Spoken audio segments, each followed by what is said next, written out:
Correlação anátomo-radiológica. Aprendendo neuroanatomia nos exames de ressonância magnética. Aula apresentada à Liga Acadêmica de Neurologia do Recôncavo da Bahia, por mim, Dr. Eduardo Carvalhal Ribas. Boa noite a todos e a todas. Meu nome é Lívia, atualmente estou como presidente da Liga Acadêmica de Neurologia do Recôncavo da Bahia, LANERB. Vamos dar início agora ao segundo dia do curso de Neuroradiologia Aplicada à Clínica. Gostaria de agradecer a presença de todos no primeiro dia de curso e desejar as boas-vindas.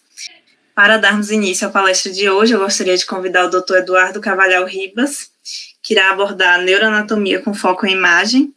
Dr. Eduardo possui graduação em Medicina pela FMUSP, residência em Neurocirurgia pelo HCFMUSP, título de especialista em Neurocirurgia pela Sociedade Brasileira de Neurocirurgia, doutorado pela FMUSP, pós-doutorado também pela FMUSP e pela Universidade da Flórida, nos Estados Unidos, e possui 3 estágios de aprimoramento técnico e acadêmico pela Universidade com o Dr. Houghton, nos Estados Unidos, Dufault, na França, e Touré, na Turquia. Ele também é criador do perfil Neuroanatomia no Instagram. Por favor, boa noite, doutor. Por favor, sinta-se à vontade para iniciar. Oi, gente, boa noite. Primeiro, eu queria agradecer o convite que a futura doutora Lívia fez. É um prazer poder contribuir com a liga de vocês. Eu tenho família de Salvador, então é um carinho ainda mais especial contribuir com o estado da Bahia e ajudar vocês a aprender a neuroanatomia, que é uma ciência que eu gosto muito. É gostoso também ouvir todos esses títulos, assim, vocês vão ver cada título que fala, assim, você fala, nossa, essa época da minha vida foi tão intensa e tão legal. Então, às vezes vocês veem tudo isso e veem, nossa, mas doutor Eduardo, mas na verdade é um caminho, vocês vão vendo como a medicina é muito bonita, é muito interessante, e cada fase tem a sua parte especial. Eu sei que essa apresentação aqui são para várias pessoas, mas majoritariamente para alunos, né, de medicina, e a ideia é fazer uma aula voltada para esse nível mesmo do conhecimento, mas a neuroanatomia é uma ciência básica e uma ciência que se aplica a todo mundo que tem contato com a neurociência, pode ser um neurologista, um neurocirurgião, um neuroradiologista, um veterinário, uma fisioterapeuta. Então é interessante para todo mundo e cada um vai aprender mais ou menos, mais a fundo em alguma área particularmente. A ideia hoje é ter uma neuroanatomia mais geral, mas com certeza existem campos de aprofundamento e muito aprofundamento. Então a ideia é ser mais geral mesmo. A Lívia me deu 1 hora para falar aqui, revisar a neuroanatomia e também mostrar alguns exames de imagem. Por que os exames de imagem? Eu, como neurocirurgião, talvez seja uma das únicas pessoas que costuma ver o cérebro realmente dia a dia. As outras especialidades que lidam com as neurociências acabam não vendo o cérebro diretamente, eles acabam vendo o cérebro de uma maneira indireta. E os neurologistas, neuroradiologistas, eles acabam vendo o cérebro por uma maneira dos exames de imagem. Então, é um passo a mais. Tem a neuroanatomia pura, em fronte com o cérebro propriamente dito, e depois tem os outros métodos de ver o cérebro. E vocês vão ver, principalmente, a neuroanatomia através da radiologia. Então, por isso que essa ideia de fazer a aula combinada é bastante interessante, tá? A gente vai... Deixa eu começar a apresentação. Meu nome é Eduardo Carvalhal Ribas, fiz esse caminho aí, começando pela USP, onde eu ainda estou como médico assistente. Lá eu opero mais tumores cerebrais e ensino os residentes sobre neuroanatomia e técnica neurocirúrgica. Mas também fiz alguns estágios quando eu acabei a residência, que nem a Lívia comentou, e a minha paixão aí foi a neuroanatomia, e onde eu me dedico mais, e a cada conhecimento que eu ganho mais com neuroanatomia, eu me sinto mais confiante nas minhas cirurgias. Então, esse conhecimento todo, que é um conhecimento teórico, eu acabo transformando a minha prática, para que seja uma coisa mais simples, tá?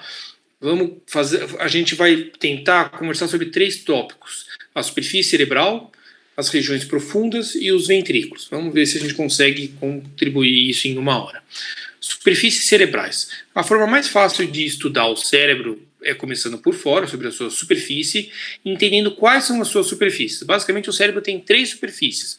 Uma superfície superolateral, ou convexidade do cérebro, uma superfície medial ou mesial, que está na profundidade da fissura interhemisférica, e é onde o cérebro está em oposição, um hemisfério cerebral está em oposição ao outro hemisfério cerebral, e a superfície basal ou inferior do cérebro, que é onde o cérebro está repousando sobre a base do crânio, por isso que chama superfície basal. Vamos começar pela fissura pela superfície superolateral, e nada mais naturalmente do que começar pela fissura mais importante, a fissura mais consistente, a fissura mais fácil de ser reconhecida, que é a fissura silviana. Hoje em dia existe todo um trabalho da terminologia anatômica em acabar com os epônimos, mas a fissura silviana, que foi escrita pelo Dr. Silves no século XVII, é um epônimo, né, o nome dele, que é muito forte na literatura neurocirúrgica, então é muito difícil um artigo de neurocirurgia tratar a fissura silviana como sulco lateral do cérebro. Mas o nome, eu diria, mais de acordo com a terminologia anatômica atual, é sulco lateral do cérebro. A fissura silviana, ela se encontra, então, entre o lobo frontal e parietal acima, e depois o lobo temporal abaixo. Ele está dividindo esses 2 compartimentos. Tá? Essa aqui é a extensão lateral da fissura silviana. Mas também existe um compartimento, um tronco da fissura silviana, um compartimento esfenoidal da fissura silviana, que é onde a fissura silviana se continua até a região mais profunda do cérebro, que são as cisternas da base. É nesse caminho das cisternas da fissura silviana que vai andar a artéria cerebral média. Então é um caminho muito importante para o neurocirurgião. Além de encontrar a artéria cerebral média, ele pode, abrindo esse espaço natural, chegar na profundidade do cérebro, aí nas cisternas da base, que são regiões que costumam abrigar aneurismas cerebrais, meningiomas, craniofaringiomas, metástases, diversas patologias podem entrar nessa região. Então esse é o principal corredor de acesso do neurocirurgião.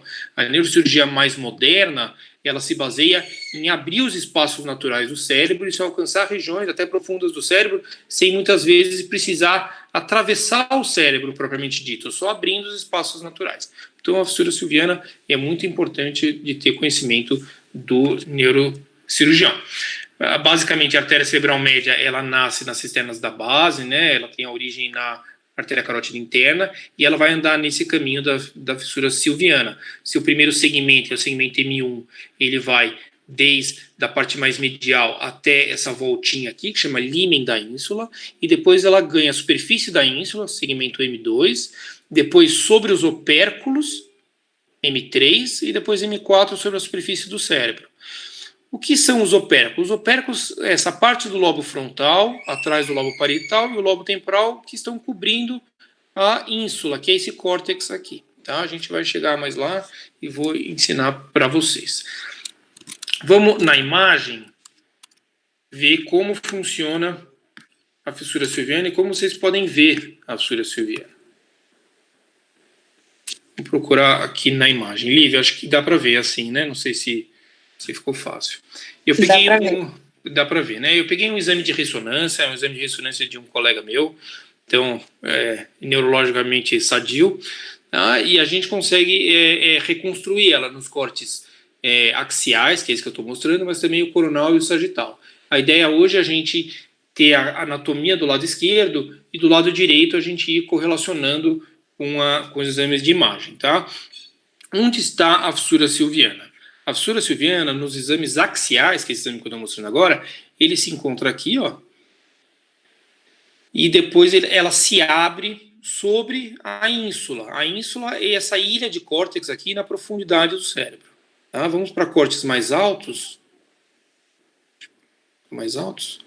onde vocês veem aqui que a ínsula, todo esse compartimento de córtex aqui, e a fissura silviana fica difícil de ser vista, mas ela se encontra sempre lateralmente à ínsula.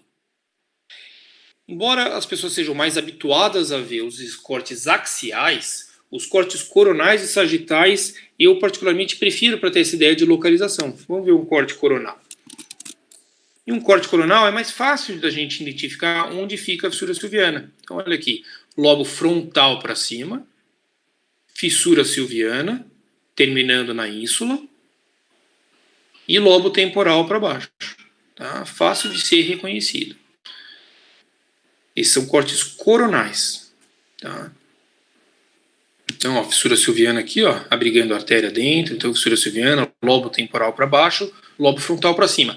Quando chega em cortes mais posteriores, a fissura silviana já se encontra entre o lobo parietal acima e o lobo temporal abaixo. Mas é sempre esse corte aqui, né, na disposição lateral, aqui, ó, é o sulco mais evidente. E um corte sagital, uma reconstrução sagital, a gente vê a fissura silviana aqui, ó. Olha essa grande fissura, separando para cima o lobo frontal e parietal, e abaixo o lobo temporal. Tá? Fácil de ser reconhecida.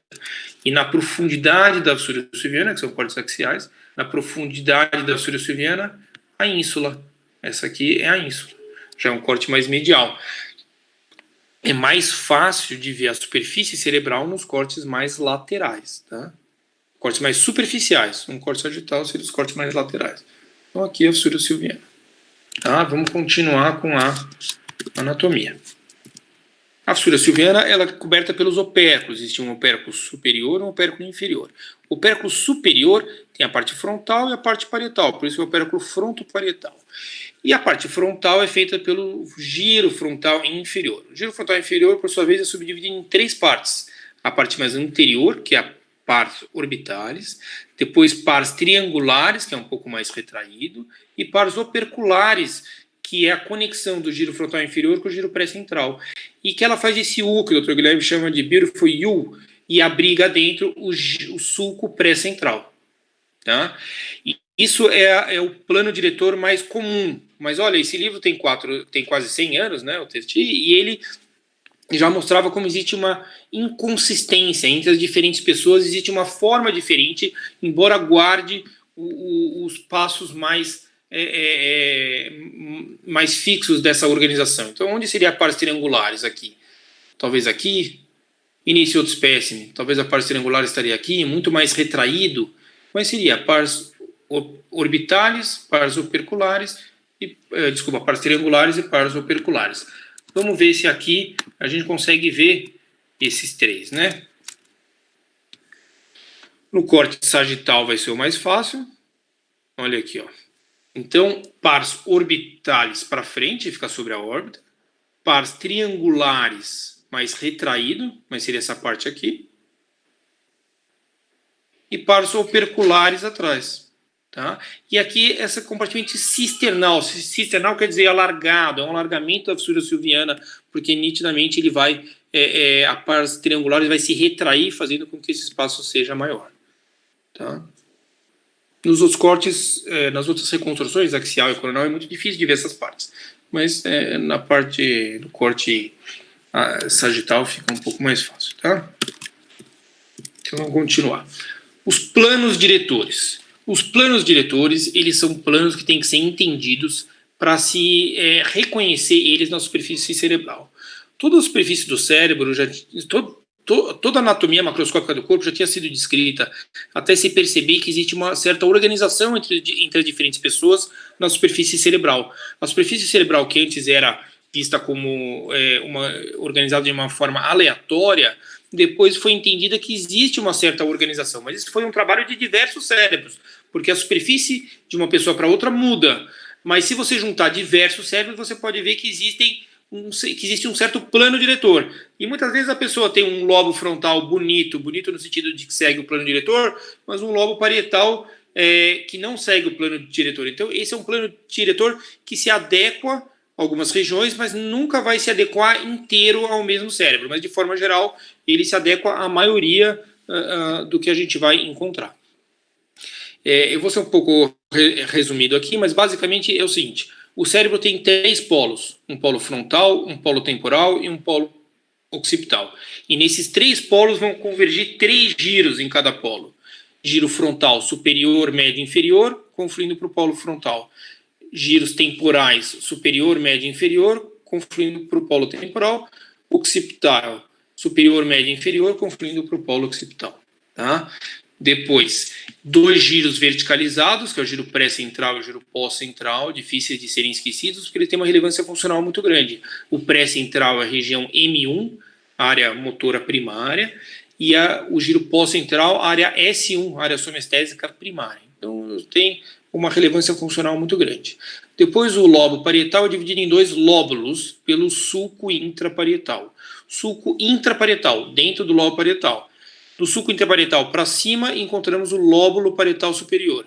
Do sulco interparietal para baixo, o lóbulo parietal inferior.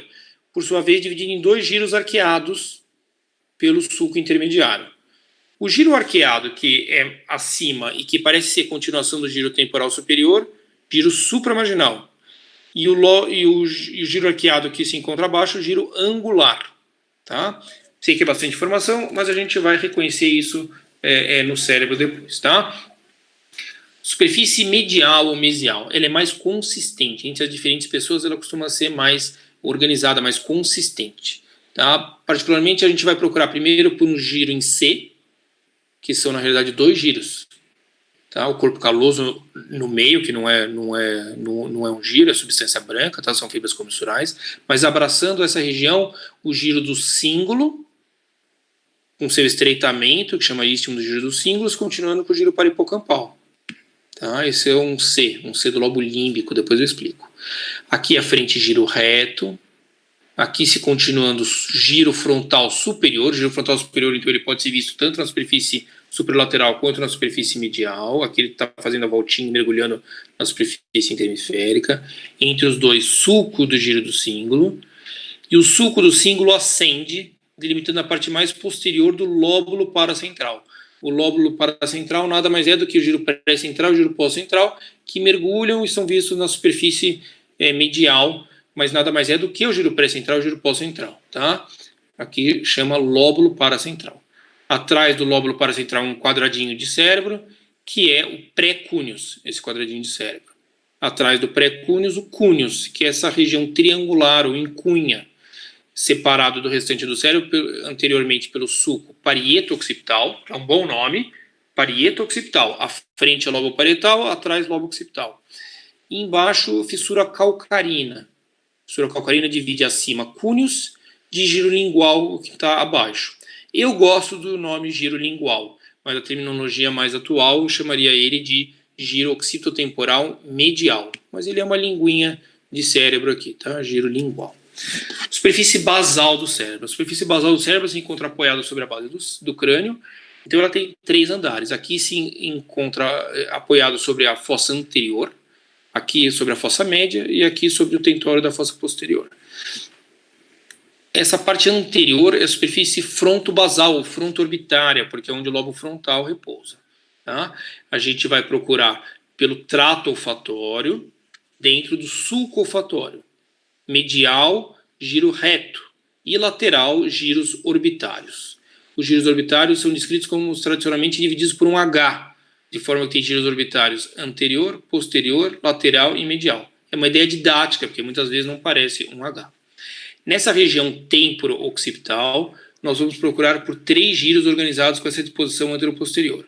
O mais lateral é o giro temporal inferior, que se continua com o occipital inferior. Eles trocam de nome quando passam por uma lombadinha que chama incisura pré-occipital. Eu vou mostrar depois nas imagens também. Tá? O que está à frente da incisura pré-occipital, giro temporal inferior. O que está atrás da incisura pré-occipital, giro occipital inferior. Depois, um giro mais medial, que é o giro paripocampal.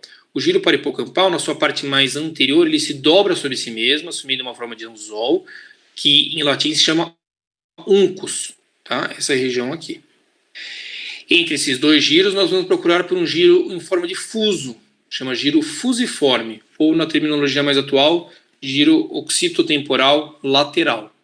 Eu prefiro o nome giro fusiforme, porque ele parece um fuso. E ele é delimitado ao restante do cérebro por um sulco lateral, que é o sulco occipitotemporal, e um sulco mais medial, que é o sulco colateral. Bastante informação, mas vamos agora lobo a lobo e tentando entender. Tá? Então, lobo frontal. Vamos procurar aqui por 3 giros confluindo para um polo. Giro frontal superior, médio e inferior. Então, superior, médio e inferior. Todos esses giros eles são conectados no giro pré-central por pregas de passagem, ou connection arms, pli de passagem. A connection arm, a conexão do giro frontal inferior com o pré-central nada mais é do que a pars operculares, que abriga o sulco pré-central. Depois a conexão do giro frontal médio com o giro pré-central faz com que o sulco pré-central seja interrompido. Então o sulco pré-central é sempre interrompido, tá? Em oposição ao sulco central, que na grande maioria das vezes é contínuo, ele não é interrompido, tá? Essa é uma visão aqui mais superior do lobo frontal. Então, ó, giro frontal superior, prega de passagem, giro pré-central. Giro frontal médio, prega de passagem, giro pré-central. Giro frontal inferior, prega de passagem, giro pré-central, tá? Outra espécime, mesma ideia, giro frontal superior, prega de passagem, giro pré-central. Giro frontal médio, prega de passagem, giro pré-central e inferior, tá? Essa é uma visão superior, para vocês verem como o giro pré e pós-central, eles não são exatamente verticais, eles são verticalizados, eles são oblíquos, de forma que a sua região mais superior é mais posterior, tá? E a superfície fronto-orbitária, lembrar que faz parte do lobo frontal também, tá? A gente procura por um H, mas muitas vezes é difícil. Aqui parece um X, aqui parece um Y, tá? E essa região aqui do giro reto, que faz parte do lobo frontal também, o giro do cíngulo já faz parte do lobo límbico. Vamos ver na imagem. Vamos guardar essa imagem aqui. Vamos ver a imagem. Então, começando pelo o axial, que eu diria que é o que vocês estão mais acostumados, tá? Então, lobo frontal, vamos nos cortes mais altos. Vamos procurar por 3 giros. Olha como na imagem é fácil de ver, correlacionando com a ressonância, tá? Giro frontal superior, terminando com sua conexão no giro pré-central. Então, esse é o giro frontal superior e esse é o sulco frontal superior. Vamos descer um pouquinho a imagem. Então, aqui é giro frontal médio. Já fica mais difícil de ver aqui, mas se você partir dessa ideia aqui, tá? Esse é o sulco pré-central, giro frontal médio.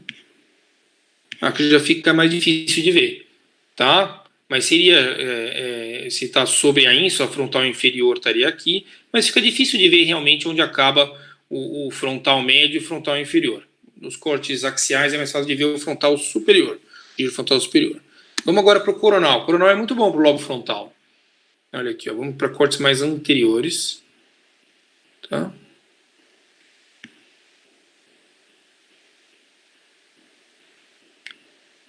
Eu vou dar uma roubadinha aqui para achar um giro fácil. Ó, giro frontal superior, giro frontal médio, giro frontal inferior. Às vezes tem sulcos secundários mesmo, mas a gente quer procurar os giros primários. Os sulcos primários, que são sulcos mais profundos. Tá? Então esse aqui é o sulco frontal inferior, esse aqui é o sulco frontal superior. Mas de forma que o lobo frontal tem esses 3 giros. Tá? Lembrar que o giro pré-central também faz parte do lobo frontal. Tá?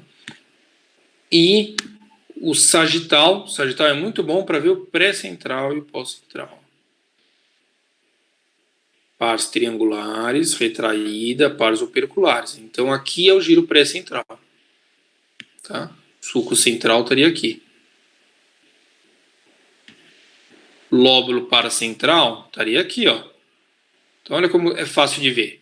Giro do cíngulo, sulco do cíngulo ascendendo e formando a parte posterior do lóbulo paracentral. O giro pré-central e pós-central acabam aqui nessa região. Aqui é tudo giro frontal superior, tá? Aqui é giro reto. Aqui, então, atrás do ramo marginal ascendente do cíngulo é pré-cúneus. Atrás do sulco parieto occipital, cúneos. Tá? Já é outro lobo, depois a gente vai voltar nisso. Ó. Sulco parieto occipital, aqui é cúneos. Só para vocês verem como dá para ver mesmo. Tá? Mas, por enquanto, lobo frontal. Vamos voltar para a anatomia. Lobo parietal. Lobo parietal existe o giro pós-central, tá? sempre estudado junto com o pré-central, mas faz parte do lobo parietal. Depois, sulco pós-central. O sulco pós-central ele é interrompido, porque existe uma conexão do lóbulo parietal superior com o giro pós-central. Então, ele é sempre interrompido. A parte inferior do sulco pós-central se continua com o sulco intraparietal. O sulco intraparietal tem essa disposição anteroposterior e vai dividir lóbulo parietal superior para cima, lóbulo parietal inferior para baixo. Lóbulo parietal inferior, vamos procurar pelo giro supramarginal. O giro supramarginal é mais fácil de ser reconhecido se continuando o temporal superior. Pega o temporal superior, que está abaixo da fissura silviana, se continua. O que vai arquear sobre a margem posterior da fissura silviana é o giro supramarginal. E depois o giro angular seria uma cunha aqui em ferradura, um giro arqueado aqui atrás. Então vamos procurar isso na radiologia daqui um pouquinho, tá? Esse aqui é a mesma ideia, então o giro temporal superior se arqueia sobre a fissura silviana. Então aqui é o giro supramarginal, sulco intermediário, depois giro angular. Não parece uma ferradura para baixo, realmente não tem uma consistência, esse aqui é um espécimen, né? E aqui não seguiu muito o plano diretor, parece um U mais para cima. Mas, em termos gerais, essa é a região do giro angular. Depois, sulco intraparietal, lóbulo parietal superior para cima. Tá? Lembrar que o pré-cúneus faz parte do lóbulo parietal superior. Ele é o lóbulo parietal superior. Tá? Vamos ver agora, aqui, já mostrei para vocês no corte axial, tá?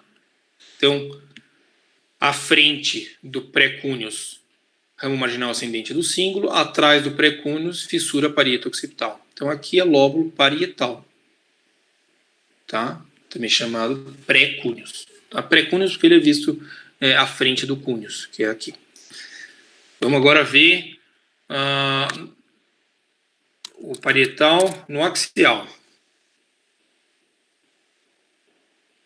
Então, ó, se esse é giro frontal superior, esse é sulco pré-central, esse é sulco central, esse é giro pós-central. Giro pós-central já é lóbulo parietal, tá? Vamos descer um pouquinho. Se esse é giro pós-central, esse é sulco pós-central. E quem nasce do sulco pós-central? Sulco intraparietal. De forma que aqui é o lóbulo parietal superior e lateralmente o lóbulo parietal inferior, tá? Então, fácil de ver aqui no axial também. Fica mais difícil de ver a separação entre angular e supramarginal, tá? Olha o axial, o sagital aqui. Vamos na parte lateral. A gente já mostrou o medial, vamos na parte lateral. Então, qual é o giro supramarginal? Que nem eu comentei. A dica é, pega o temporal superior, que está abaixo da fissura silviana, onde ele se arquear por cima da margem posterior da fissura silviana, vai ser o giro supramarginal, que é o giro supramarginal. E atrás, giro angular. Talvez difícil de ver a distinção entre eles, mas por aqui vai estar o sulco intermediário e atrás já giro angular, tá? A região do giro angular. No coronal, não é tão fácil de ver, mas então, em cortes bem posteriores. Tá? Esse aqui é o sulco intraparietal. Então, medialmente e superiormente ao sulco intraparietal, lóbulo parietal superior.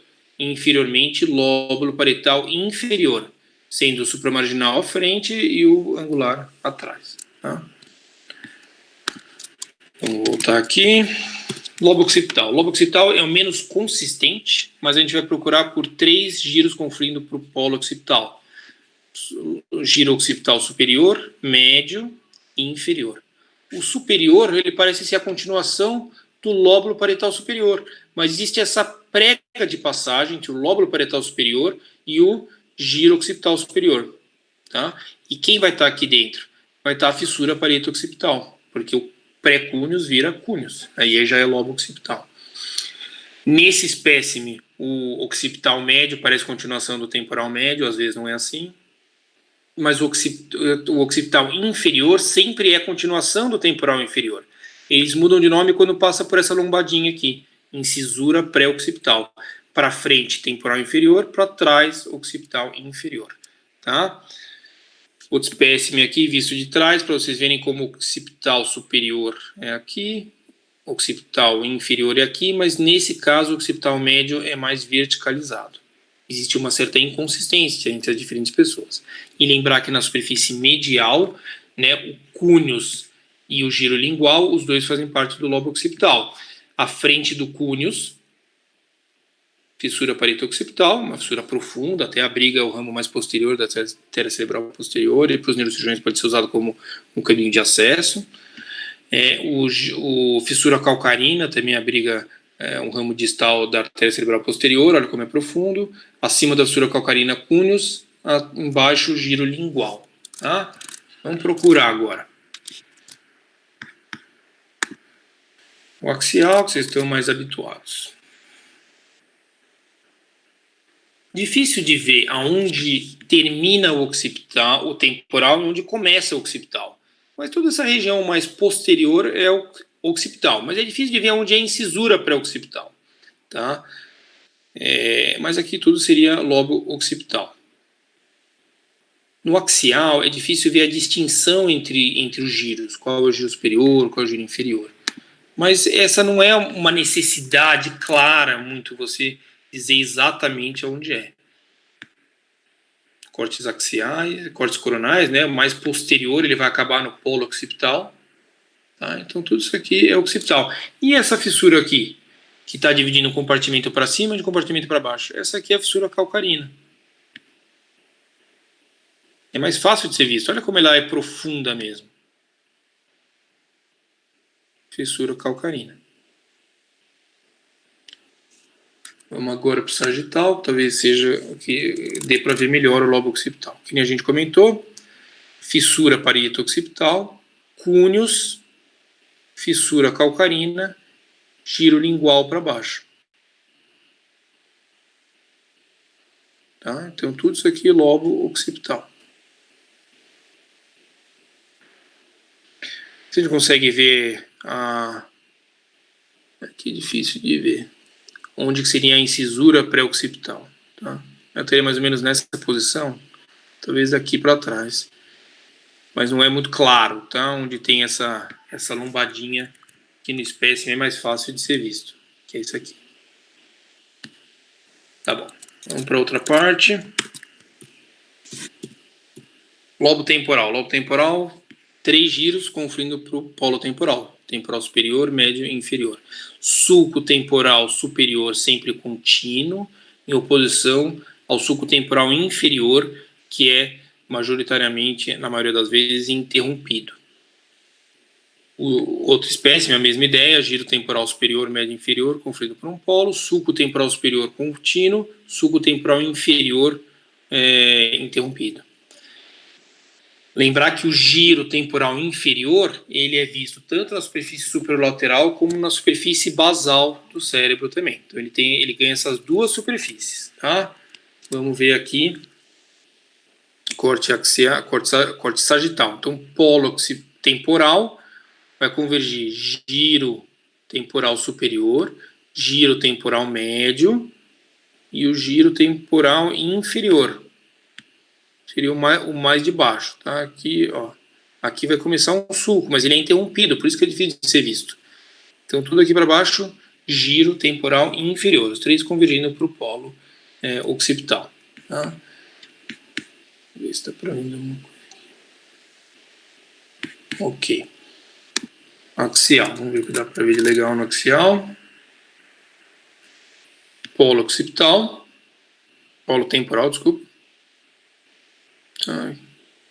Difícil de ver, mas o temporal inferior seria o mais inferior mesmo, e o logo abaixo da ínsula seria o temporal superior. Mas fica difícil de ver onde é a distinção com o médio.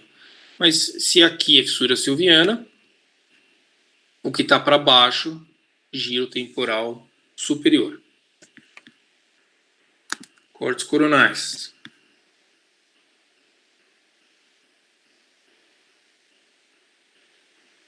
Olha aqui, ó.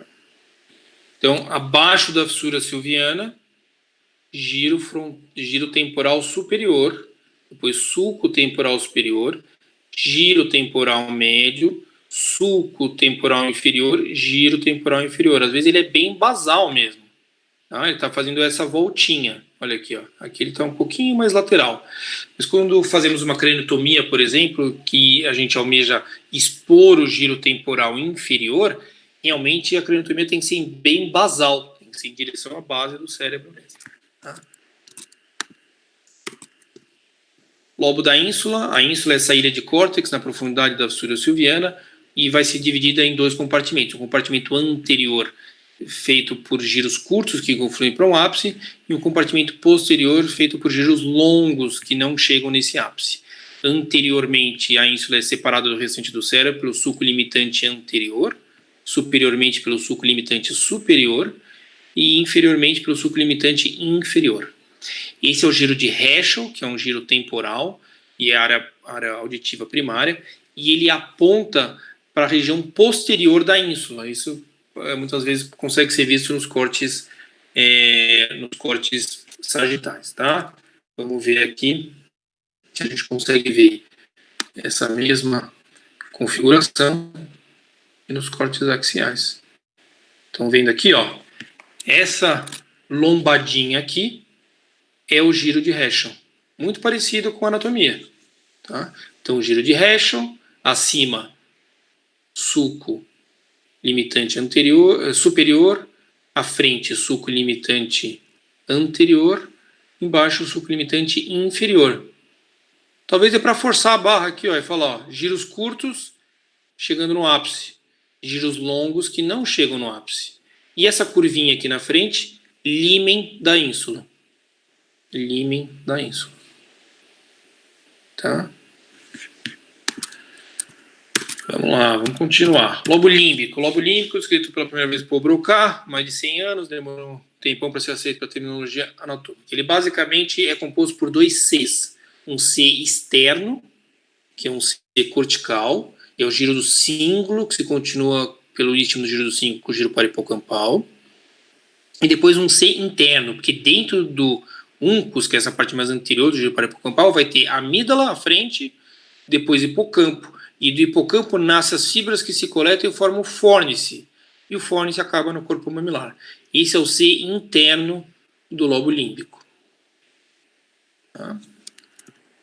Esse aqui é com o cérebro mais deitadinho, para vocês verem aqui o giro dos cíngulos, continuando com o giro parahipocampal. Essa é a minha preparação, onde eu deixei aqui o central core, que é esse bloco central de estruturas. Por que chama lobo límbico? Porque ele está ao redor, à margem desse bloco central de estruturas. E aqui eu estou alargando a fissura coroideia. A fissura coroideia é a fissura que separa tálamo do fórnix. E o fórnix já é o lobo límbico. O lobo límbico ele não está se conectando com o tálamo exatamente. Ele está só montado em cima do tálamo, abraçando o tálamo. Então esse aqui é o C interno, que é o fórnix, montado em cima do tálamo. E essas duas estruturas separadas pela fissura coroideia.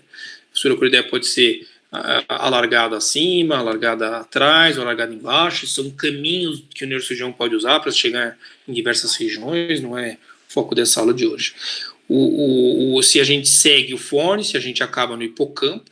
O hipocampo é essa estrutura aqui, bem delimitada, responsável pela fixação da memória de fatos recentes. À frente do hipocampo, a amígdala.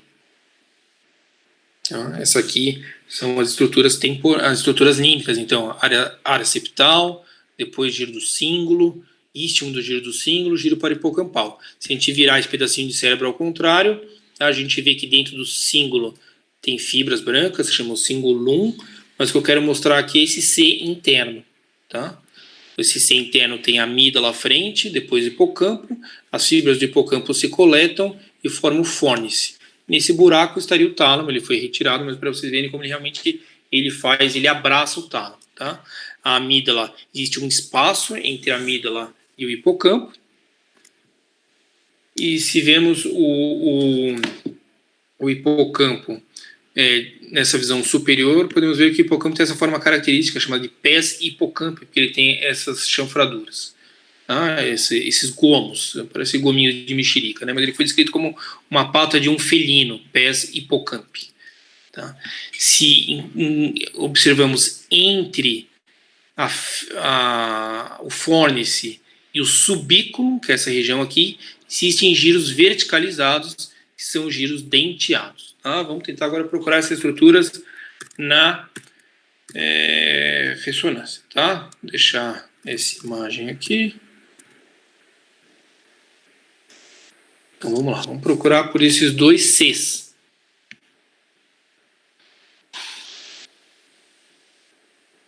Vamos começar pelo C mais medial, tá? Então o C cortical aqui é o corpo caloso e o giro do cíngulo dando a volta no corpo caloso, e ele se estreita nessa região aqui, istmo do giro do cíngulo, tá? E se continua com o giro parahipocampal. E olha como o giro parahipocampal se dobra sobre si mesmo. Esse aqui é o uncus, se dobrando sobre si mesmo. O uncus tem, na sua parte mais anterior, para vocês verem aqui, ó, o uncus tem, na sua parte mais anterior, a amígdala, que é essa região aqui, e depois o hipocampo, que é essa região aqui. O hipocampo se continua com o fórnice, ó. Continua, isso aqui tudo é fórnice. Continua. E acaba onde? Corpo mamilar.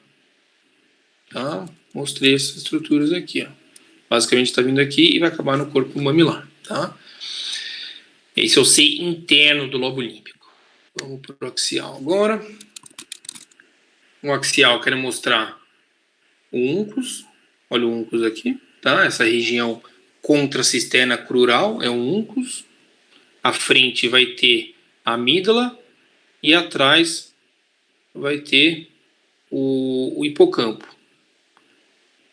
No meu colega aqui, é difícil de ver porque ele é jovem, mas existe um espaçozinho entre o hipocampo atrás e a amígdala à frente, chama recesso uncal, que nada mais é do que esse espacinho aqui que entra a líquor entre os dois, recesso uncal. Atrás hipocampo, à frente amígdala. Tá? E faltou os cortes coronais. Vamos ver o que dá para ver nos cortes coronais. Começando da frente. Corpo caloso. O que estaria acima do corpo caloso? Giro do cíngulo. Acima do giro do cíngulo, sulco do cíngulo. Então isso aqui é giro do cíngulo. Vamos continuar para trás. Giro do cíngulo dá a volta e vira o giro parahipocampal. Difícil de ver onde acaba aqui, mas a gente consegue ver. Mas anteriormente o giro parahipocampal. O giro parahipocampal já é aqui, ó. E mais anteriormente ainda, o uncus, tá? Seria essa região aqui, ó. Tá? Esse aqui é o uncus. Hipocampo aqui na parte mais posterior, tá? Hipocampo, aqui é tudo hipocampo. Hipocampo. Ótimo.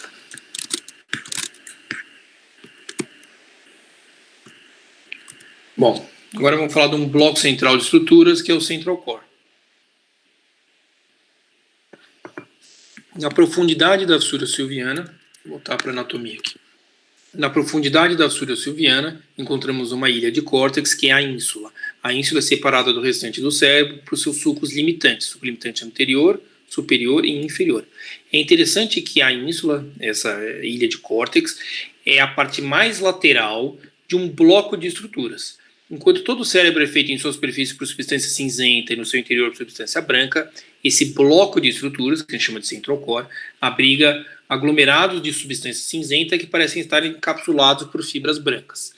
Tradicionalmente, essa região é estudada por esse corte axial, que mostra a estratigrafia, a organização em camadas dessa região, que a gente vai ver na ressonância depois. Vindo de fora para dentro, é uma alternância entre substância cinzenta e substância branca. Então, vindo de lateral para medial, parte mais superficial, córtex insular, depois cápsula extrema, substância branca, depois claustrum, substância cinzenta, depois cápsula externa, depois núcleo lentiforme, que é feito lateralmente pelo putamen e medialmente pelo globo pálido, depois cápsula interna, subdividida em 5 porções, que é o braço anterior, joelho, braço posterior, e depois porção retrolenticular, que está atrás do lentiforme, e sublenticular, que está embaixo do lentiforme, não dá para ver aqui, está embaixo do lentiforme. Medial ao braço anterior, núcleo caudado, lembrar que aqui é a cabeça do núcleo caudado, porque o núcleo caudado ele dá um C ao redor de quem? Do tálamo. Tá? tálamo ele já se encontra medialmente ao braço posterior da cápsula interna e faz parte do diencéfalo. Então, nessa ideia do central core, a gente está reunindo estruturas com origens muito diferentes. Tem neocórtex, tem claustro, tem gânglios da base, tem substância branca, que são as fibras, tem tálamo, que faz parte do diencéfalo. Mas, de uma forma arquitetural, parece que é um bloco central de estruturas. E os lobos cerebrais são organizados ao redor desse bloco central de estruturas, sendo o lobo frontal à frente, parietal acima, occipital atrás e temporal para baixo. Também envolvendo esse bloco central de estruturas se encontra o ventrículo lateral. Tá? A gente vai falar na próxima aula, mas ele parece estar envolvendo esse bloco central de estruturas. As fibras que estão dentro desse bloco central e são chamadas de cápsulas, elas se continuam para o restante do cérebro. Eles não estão só encapsulando esses gânglios da base desse bloco central de estruturas, mas são fibras que ou se originam dali, mas podem estar só atravessando ali, elas continuam para o restante do cérebro. Então aqui a gente fez um corte profundo aos sulcos limitantes da ínsula para mostrar como essa região pode ser delimitada, mas só se for cortando essas fibras brancas que emanam ou que atravessam o central core. E esse corte vai ser em direção ao ventrículo lateral. Tá? Essa aqui é uma outra preparação, onde se abriu a fissura silviana, se expôs a superfície da ínsula e se fez esse corte profundo nos sulcos limitantes em direção ao ventrículo lateral, mostrando como realmente esse bloco pode ser destacado do restante do cérebro.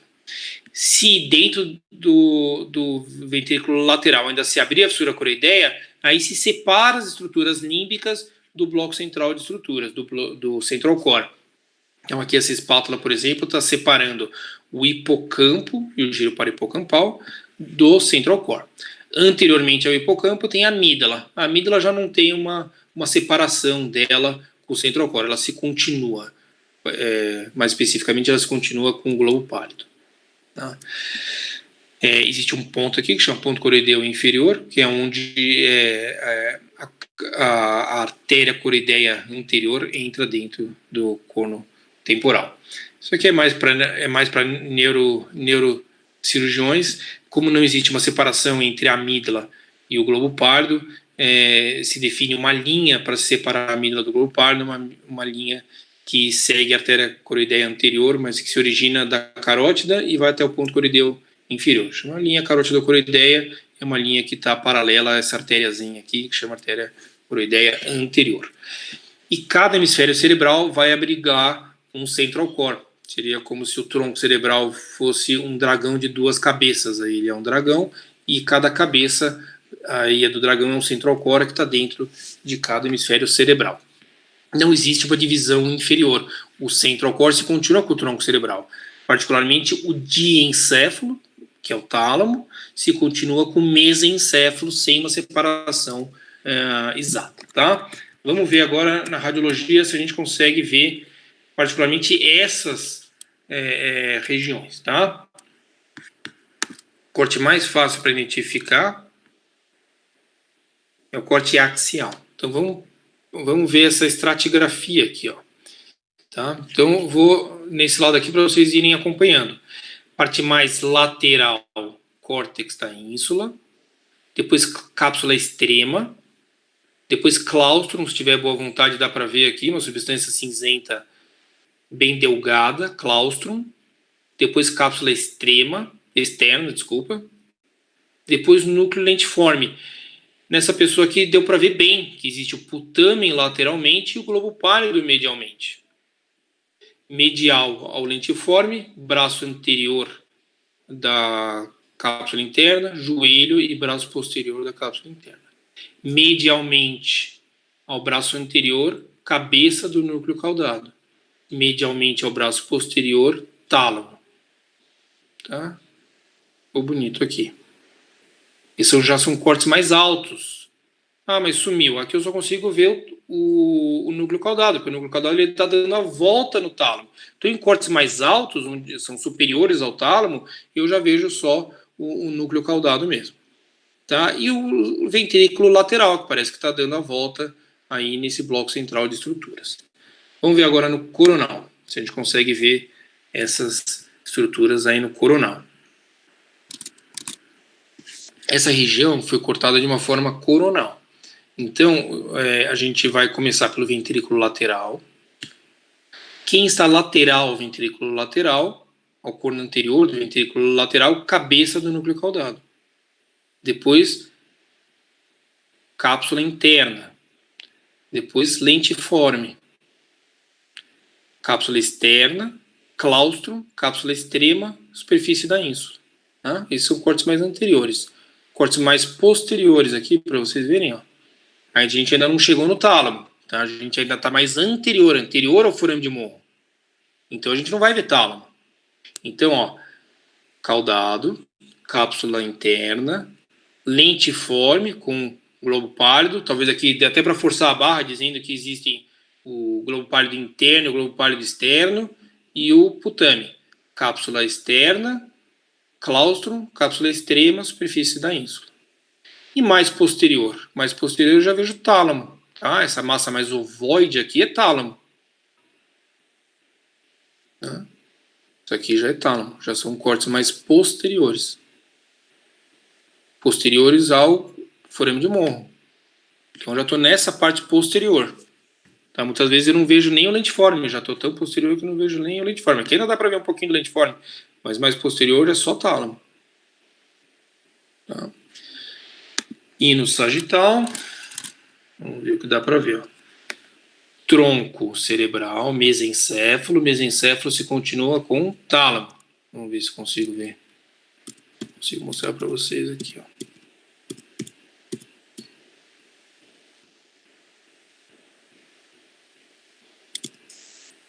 Ó. Tá. Tronco, tálamo.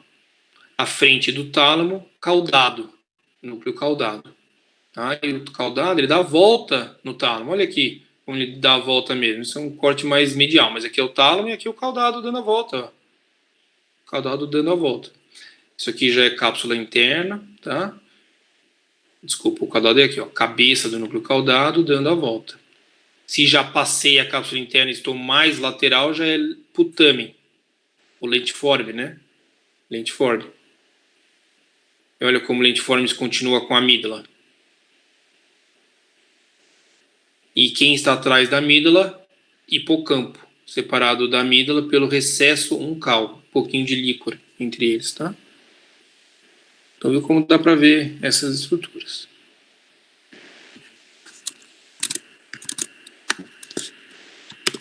Vamos voltar para a anatomia. Agora a última sessão da nossa aula. Cavidades ventriculares. São cortes axiais. É possível de ver nos cortes axiais que o cérebro abriga espaços dentro de um órgão, são os ventrículos. O coração tem seus ventrículos, por exemplo, o cérebro também. Existem dois ventrículos grandes, os ventrículos laterais, eles são separados por uma membrana mediana que chama septo pelúcido. Essas duas cavidades elas se comunicam através do forame de morro com o terceiro ventrículo, que é uma cavidade única entre os dois tálamos. Tá? Então, entre os dois tálamos tem o terceiro ventrículo. Depois, o terceiro ventrículo se comunica através do aqueduto com o quarto ventrículo. Vamos ver isso aqui superiormente já no espécime, numa anatomia não seccional. Né? Aqui a gente cortou a tampinha do cérebro, tiramos, então é uma visão superior. As duas cavidades ventriculares laterais, o septo pelúcido no meio. Aqui uma visão medial, tá? A superfície medial do cérebro. Os ventrículos laterais, eles são majoritariamente revestidos pelo corpo caloso dividido em um rosto, um joelho, um tronco e um esplênio. São nomes antigos, nomes que não vão mudar nunca mais, já são consagrados, mas são nomes antigos. Rosto, joelho, tronco, esplênio. Ventrículo lateral lá dentro. Na parede lateral do corno anterior e do corpo do ventrículo é o núcleo caudado. E o que eu quero mostrar aqui é a comunicação do ventrículo lateral com o terceiro ventrículo, pelo forame de Monro ou forame interventricular. Terceiro ventrículo, e depois do terceiro ventrículo, através do aqueduto, ele se comunica com o quarto ventrículo. O quarto ventrículo já é essa cavidade entre o tronco e o cerebelo. Tá? Eu já mostrei essa foto. Em relação ao tálamo, o ventrículo lateral ele é dividido em um corno anterior, um corpo que está acima do tálamo, atrás do tálamo é o átrio, Embaixo do tálamo é o corno inferior, que aqui abriga o hipocampo, e posteriormente o corno occipital. Essa é uma visão superior para a gente ver. Corno anterior abriga cabeça do núcleo caudado lateralmente, septo pelúcido medialmente. Inferiormente, rosto do corpo caloso.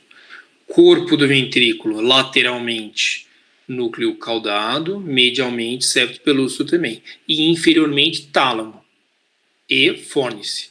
Tálamo, essa região aqui. Fórnice é a região medial ao plexo coroide. O plexo coroide já é presente no corpo.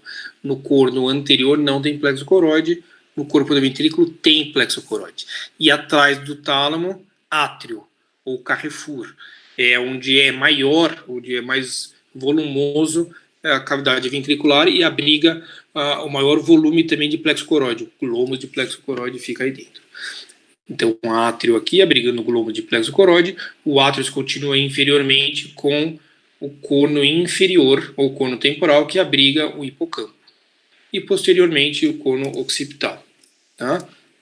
Já mostrei essa foto também, uma visão superior, para mostrar que a fissura coroideia, ela separa o tálamo do fórnice. E aqui também é o caminho que o neurocirurgião pode usar para o acesso para o terceiro ventrículo. Tá? Atrás, o alargamento da fissura coroideia leva em conta a cisterna da pineal, embaixo a cisterna ambens. Talvez já seja um pouquinho demais para a aula de hoje, mas quero mostrar isso aqui nos cortes depois. O forame de Monro, ele é relacionado lateralmente com o joelho da cápsula interna. Isso é fácil de ver na radiologia também, a gente vai procurar isso aqui na radiologia. Os dois ventrículos laterais são divididos pelo septo pelúcido. Aqui já tirou o septo pelúcido. Então vamos ver os ventrículos laterais aqui. Um corte axial primeiro, vocês estão mais acostumados. Então, ó, ventrículo lateral, septo pelúcido.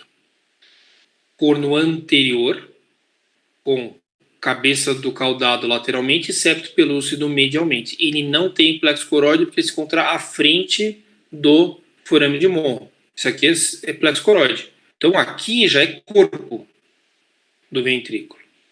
No corte posterior, aqui é tálamo. Então, era corpo. O corpo fica acima do tálamo e o corno anterior fica anterior ao tálamo. Joelho da cápsula interna, apontando para o forame de Monro. É bem aqui onde o líquido que se encontra dentro do ventrículo lateral escoa para o terceiro ventrículo. O terceiro ventrículo já é essa cavidade mediana aqui que a gente vai falar daqui a pouco. A gente está falando sobre o ventrículo lateral. Glomos do plexo coroide dentro do átrio. O átrio posterior ao tálamo. Átrio. Depois, corno temporal. Esse indivíduo aqui, um corno temporal bastante reduzido, né? Porque ele tem um indivíduo jovem sem muita atrofia, mas abrigando dentro o hipocampo e à frente do hipocampo a amígdala. Tá? Isso tudo dentro do uncus. Corte coronal.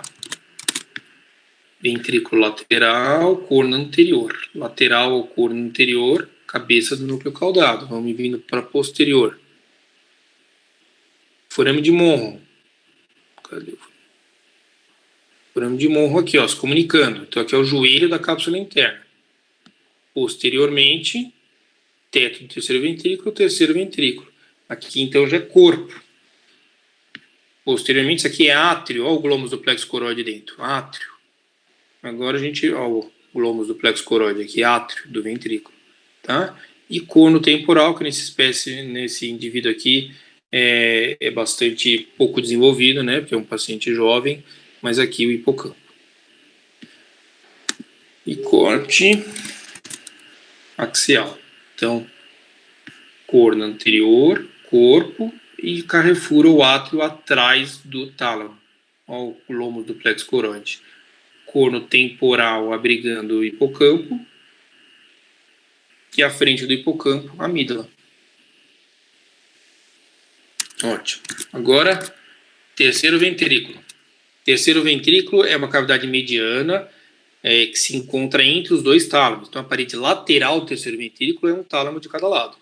Depois, o assoalho do terceiro ventrículo é feito pelo mesencéfalo e pelo hipotálamo. O que separa o assoalho da parede lateral é o sulco hipotalâmico, que é um sulco raso que vem do forame de morro até o aqueduto. Para cima é tálamo, para baixo é hipotálamo. Tá? O hipotálamo tem essa parte mesencefálica, mas também tem essa parte mais cisternal. Ele é subdividido aqui de posterior para anterior em corpo mamilar, túber cinéreo, infundíbulo da hipófise, onde vai se ligar a haste hipofisária, depois quiasma óptico. Entre o quiasma óptico e a comissura anterior existe uma membrana que chama lâmina terminalis. E muitas vezes, comunicando os dois tálamos, existe uma aderência intertalâmica. Posterior ao terceiro ventrículo, epitálamo, onde o personagem principal é a glândula pineal. Glândula pineal se comunicando com a parede posterior do terceiro ventrículo por dois prolongamentos, um superior, que é a comissura das abênulas, e um inferior, que é a comissura posterior. Depois do terceiro ventrículo, se continua com o aqueduto até o quarto ventrículo. O quarto ventrículo se encontra entre o que é anterior, que é a ponte, e o que é posterior, que é o cerebelo, aqui na parte mais mediana, verme cerebelar, lateralmente hemisfério cerebelar. Tá? Vamos procurar por essa cavidade agora na radiologia. Tá? Então, cortes axiais, que são os cortes mais tradicionais, eu diria, entre os dois tálamos, terceiro ventrículo. Depois continua mesencéfalo ao aqueduto. É chamado aqueduto mesencefálico, porque está dentro do mesencéfalo. Aqueduto mesencefálico. Separa o que é tegmento para frente do que é tecto para trás. E se formos mais inferiormente, aqui já é ponte.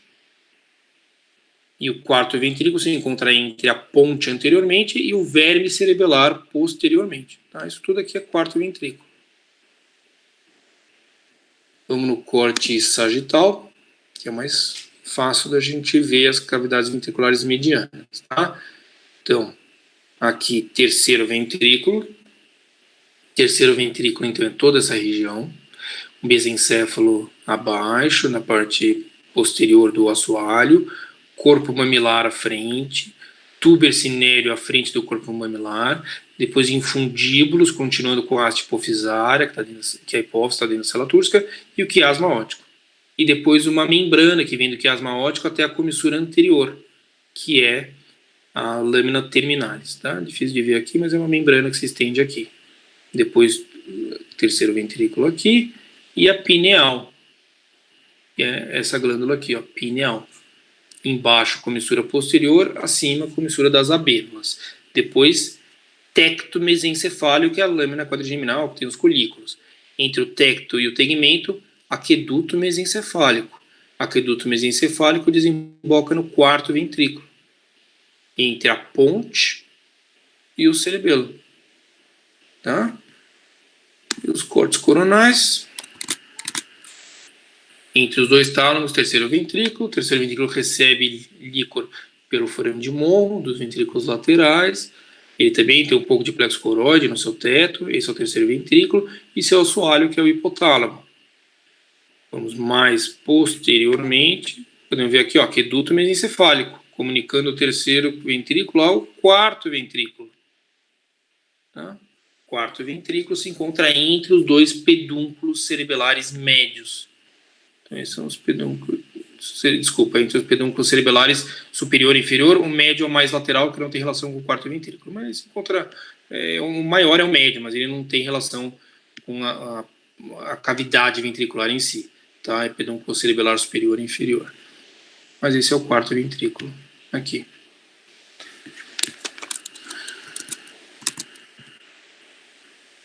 Esse aqui já é o assoalho da fossa romboide, difícil de ver na radiologia aqui, mas basicamente tem duas eminências, que são duas protuberâncias, são os colículos facial, e um sulco mediano, sulco longitudinal posterior mediano, e lateralmente aos colículos do facial, o sulco limitans. Tá? Esses já são os pedúnculos cerebelares. Isso aqui é uma cavidade ventricular que foi repleta de líquor, de metal, mas para vocês verem como eles parecem muito com a radiologia, tá? Como a gente consegue ver bem aí como os ventrículos são organizados. Então, o corno anterior para frente, depois o corpo, átrio para trás, essa extensão posterior, que é o corno occipital. Esse indivíduo aqui tinha pouco corno occipital, e depois o corno temporal aqui, continuando. Esse já é por corte coronal. Ó, os dois cornos anteriores, depois o átrio é mais lateral que o corno anterior, então olha como o corno anterior é uma cavidade mediana, mas o átrio já são cavidades mais laterais. E o corno temporal também é lateral. Tá? Vamos ver aqui. Ó. O corno temporal é um pouco mais lateral. Olha como o corpo e o corno anterior são mais medianos do que o corno temporal. Tá? Bom, gente, é isso aí. Obrigado. Esse aqui é o meu e-mail, erribas@gmail.com. Vocês podem me contactar se alguém tiver alguma dúvida. Obrigado mais uma vez, Lívia e a Liga do Recôncavo Baiano, pela oportunidade de poder mostrar aqui a anatomia. Negócio bastante de ensinar, tá? Vou voltar aqui. Para vocês poderem ver. Obrigada, doutor, pela excelente contribuição. Eu tenho certeza que todos se sentiram contemplados com sua explanação clara e competente, e estão todos elogiando nos comentários. Antes de repassar as dúvidas para o senhor, eu gostaria só de relembrar o pessoal que o formulário de presença está aberto, então podem, né, preencher. E em relação às dúvidas, Meg Tainara perguntou: alguma indicação de livro para estudar neuroradiologia? Olha, eu não sei exatamente o livro que seria melhor. Eu até tenho um livro que eu costumo consultar, que chama Atlas of Regional Anatomy of Brain Using MRI. Eu vou mandar... Depois eu mando o nome para você, Lívia, mas é um livro, Atlas of Regional Anatomy of the Brain Using MRI. Ele é um livro que eu gosto, é um livro em inglês, é difícil ter livros bons em português, tá? O editor principal chama Tamraz, T-A-M-R-A-Z. É um livro que eu vejo bastante, gosto de aprender por ele. É um livro extenso, mas é um livro bom para consulta. Certo, eu repasso para o pessoal depois. Joana Soares perguntou: no processamento de imagens de ressonância magnética, há um software chamado Toolbox, C-O-N-N, Toolbox. O senhor já utilizou? Se sim, o quanto você confia nos resultados? Não utilizei. Eu não sou um radiologista, né? Sou um neurocirurgião. Na verdade, a ideia para mim da radiologia é poder entender onde se encontram as lesões, qual o acesso que eu vou fazer, quais são os caminhos mais fáceis. Eu não dou laudo, né? A minha ideia é só entender a arquitetura daquela região. Eu não gosto dessas segmentações automáticas, porque eu me sinto mais confortável em eu entender e tal, mas eu acho que os radiologistas usam isso, não os radiologistas, mas talvez os estudantes, para ter respostas mais rápidas. Não sei sobre a acurácia dos resultados. Eu acho que é melhor você aprender anatomia mesmo e ter os seus próprios resultados, mas acho que a tecnologia está aí para aumentar a nossa capacidade e a nossa velocidade. Tomara que sejam bons, mas não tenho a mínima experiência com isso. Não tenho, não. Obrigada pelas respostas, doutor. Por enquanto, o pessoal não colocou mais dúvidas. Estão perguntando aqui qual é o Instagram do senhor, que é @neuroanatomia, né? Muita gente querendo saber. É um Instagram, eu divulgo mais material de neuroanatomia. A ideia começou porque eu tinha feito esse estágio com o professor Houghton e trazido muitas imagens, e estava dando aula já para os alunos da Faculdade de Medicina da USP e do Einstein, e algumas pessoas me pediam: posta algumas fotos, ensina a gente mais à distância. Aí eu acabei postando mais aulas. Hoje em dia eu me dedico mais às aulas do que o conteúdo do Instagram, mas uso o Instagram como uma forma de avisar sobre as próximas aulas, né? Então, quem gostar de neuroanatomia, quiser seguir aí as aulas e o meu trabalho, pode seguir no Instagram. Excelente. Mais uma vez, eu gostaria de agradecer pela boa vontade e disponibilidade em contribuir com o nosso curso. É uma honra para a gente contar com a presença do senhor, que a gente admira muito. A gente já acompanha o Instagram do senhor, a página, e tem uma admiração muito grande. Então, para a gente é uma honra. Tá, o senhor gostaria de acrescentar mais alguma coisa? Não, obrigado pelo convite, obrigado pelo carinho, e eu sei que tem muitos alunos, às vezes não fazem perguntas, porque realmente é uma aula extensa e uma ciência aprofundada, é difícil de ser entendida, mas é na base da repetição. Eu mesmo vou em congressos e vejo aula dos meus amigos sobre neuroanatomia, e a cada aula que eu vejo eu aprendo mais. Então, realmente é uma coisa de repetição. São muitos nomes, muitas estruturas, muitas formas complexas, e a sintopia, né, que é essa relação anatômica entre as diferentes estruturas, é difícil de compreender também. Então, é uma coisa que quem almeja ter um conhecimento bom de neuroanatomia precisa estar sempre em contato. Fico feliz de, hoje em dia, ter muito material na internet. Vocês podem sempre consultar os materiais antigos, aulas que foram gravadas, e podem escrever para mim ou fazer estágios nas suas faculdades. Muitas pessoas que se interessam por neuroanatomia viram monitores de neuroanatomia para ajudar alunos mais jovens. Esse é um dos caminhos para vocês terem mais contato e mais oportunidade, né, de revisar aí a matéria. Obrigado Lívia, obrigado à Liga do Recôncavo Baiano por me receber. Tem um participante, doutor Gabriel Silva, que perguntou: professor, como foi estudar com Mark Houghton? O Houghton, né, o professor Houghton, ele sempre foi o ícone da neuroanatomia, assim, ele é o neuroanatomista mais famoso da nossa época, com certeza, e ele foi um grande difusor da neuroanatomia. Ele trabalhou durante 40, 50 anos no laboratório, ele foi professor titular da Universidade da Flórida, e ele se dedicou muito ao laboratório de neuroanatomia. Com certeza não tem nenhum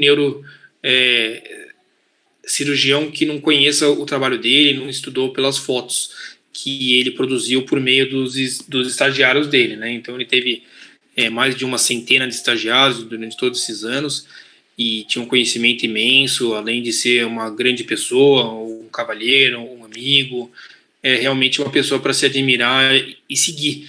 Infelizmente ele se foi há alguns anos, mas fica a lembrança dele. Eu acredito que em todas as faculdades a gente tem pessoas para acompanhar e admirar. Ele realmente foi um dos meus exemplos de vida, junto com o meu pai, o Dr. Evandro, o professor Manuel. A gente sempre tem muitas pessoas que a gente se inspira e acaba tentando copiar, né, em algumas coisas e admirar.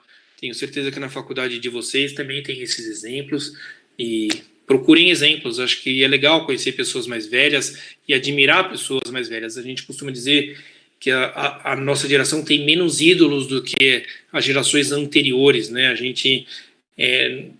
As gerações anteriores tinham mais ídolos, punha foto dessas pessoas no quarto, ficava admirando aquela pessoa. A gente já se sente mais autossuficiente, mas não é uma verdade. A gente precisa desses ídolos, são pessoas que fizeram história, e são pessoas que são para ser copiadas mesmo no dia a dia, não só na parte acadêmica, mas pessoas que têm ética muito alta, que têm um comportamento muito elevado, muito elegante, e o professor Houghton com certeza era disparado aí, tirava 10 em todos esses quesitos. Procurem por pessoas para vocês copiarem, para vocês admirarem, tá? Professor Houghton, um abraço aí onde quer que você esteja.